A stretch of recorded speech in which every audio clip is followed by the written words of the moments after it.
আজি আমি দেখাবলৈ বিচাৰিছোঁ চিকিৎসা বিভাগৰ এখন পয়ালগা ছবি। লখিমপুৰত এটা আজব ঘটনা সংঘটিত হৈছে। চিকিৎসক আৰু নাৰ্ছৰ ভুলৰ বাবে এটি নৱজাতকে প্ৰাণ হেৰুৱাবলগীয়া হৈছে।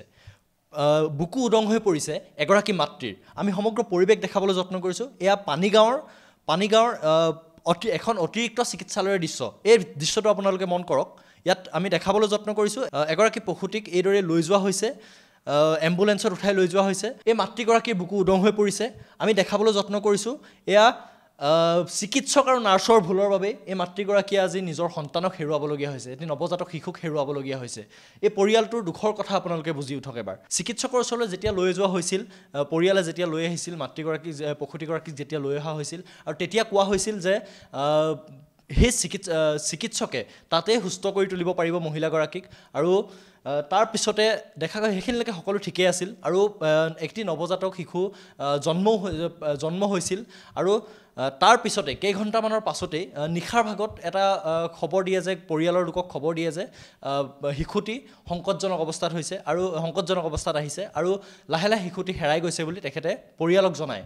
আৰু ইয়াৰ পিছতে মাতৃগৰাকীৰ অৱস্থাও কিছু সংকটজনক হৈ পৰে। মহিলাগৰাকীৰ স্বামীৰ ভাষ্য আমি দেখাবলৈ যত্ন কৰিছোঁ। আপোনাৰ কথাটো কৈছোঁ কি হ'ল মানে 5:30 বজাত ইয়ালৈ মেডিকেললৈ আনিলোঁ। মেডিকেল অনাৰ পিছত বাইদেউহঁতে চালে, চাই চিতি ক'লে বোলে ইয়াতে ভাল হ'ব।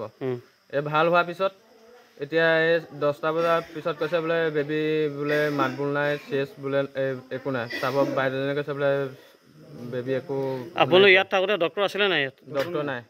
আপোনালোকৰ বেবীটো যে সেইটো কোনে কৰিছিলে? এই বাইদেৱে কৰিছিলে, নাৰ্ছ বাইদেউ। আৰু ইয়াত চিকিৎসকৰ অৱহেলাৰ কাৰণে যে সেই নৱজাতক শিশুটিৰ মৃত্যুমুখত পৰিলে, জীৱন শেষ হৈ গ'ল।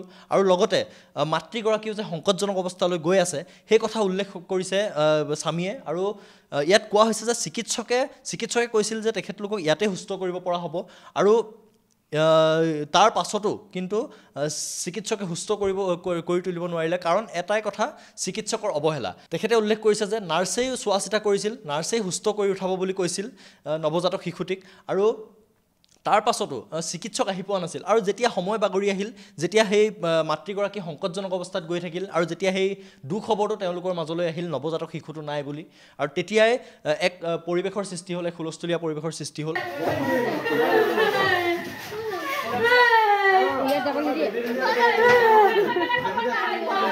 প্ৰায় 5 ঘণ্টা উকলি যোৱাৰ পাছত এগৰাকী চিকিৎসক ইয়াত উপস্থিত হ'ল আৰু তেখেতক সোধা গ'ল। আমাৰ সাংবাদিকে তেখেতক সুধিছিল আপুনি কিয় পলমকৈ আহিলে, চিকিৎসালয়খনত আপোনাৰ দায়িত্ব কি, আৰু প্ৰসূতিক আপুনি নাৰ্ছে কিয় চোৱা চিতা কৰিবলগীয়া হ'ল, কিয় নাৰ্ছে চিকিৎসা কৰিবলগীয়া হ'ল, এই কথা সুধিছিল। আৰু তেখেতে নিমাত হৈ দেখা গ'ল যে চিকিৎসালয়ৰ ভিতৰলৈ এইদৰে সোমাই যোৱা পৰিলক্ষিত হ'ল। হয়তো আপুনি ইমান দেৰি কিয় আহিছে? ঘটনাটো হোৱাটো এতিয়া প্ৰায় 4-5 ঘণ্টা হৈ গ'ল। আপুনি ইয়াত ডিউটি থাকিব লাগে নালাগে? আপোনাৰ ইয়াত ডিউটি থাকিব লাগে নালাগে? আপোনাৰ কেইঘণ্টা ডিউটি থাকে ইয়াত? আপোনাৰ ডিউটি কেইঘণ্টা থাকে?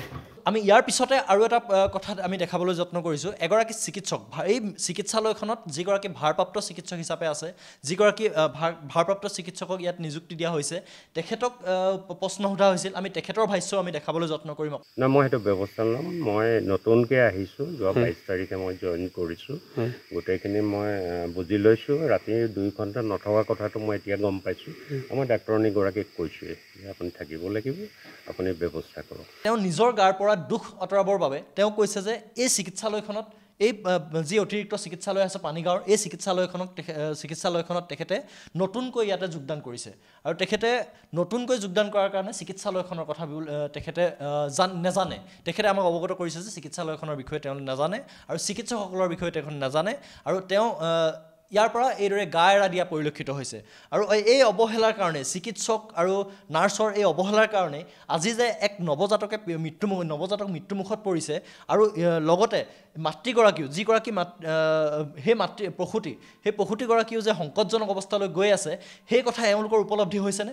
যিহেতু এওঁলোকৰ নিচিনা চিকিৎসক, একাংশ চিকিৎসক আৰু নাৰ্ছৰ বাবেই, মই একাংশ বুলি ক'ব বিচাৰিছোঁ, যিহেতু এওঁলোকৰ নিচিনা একাংশ নাৰ্ছ আৰু চিকিৎসকৰ বাবেই এনেদৰে বহু প্ৰসূতি বহু নৱজাতক বহু ৰোগী এনেদৰে মৃত্যুমুখত পৰিবলগীয়া হৈছে আচলতে এই চিকিৎসা বিভাগটোত কি হৈ আছে ইয়াৰ এক উচিত তদন্ত হ'ব লাগে ইয়াত যি যুটীয়া স্বাস্থ্য সঞ্চালকৰ বিভাগীয় কৰ্তৃপক্ষসকল আছে তেওঁলোকে ইয়াত নজৰ দিব লাগে তেওঁলোকে ইয়াত উচিত তদন্ত কৰিব লাগে আৰু বিহিত শাস্তি দিব লাগে তেওঁলোকক পুনৰ যাতে এনেধৰণৰ ঘটনা দুনাই যাতে এনেধৰণৰ ঘটনা সংঘটিত নহয় তাৰে লক্ষ্য ৰাখিব লাগে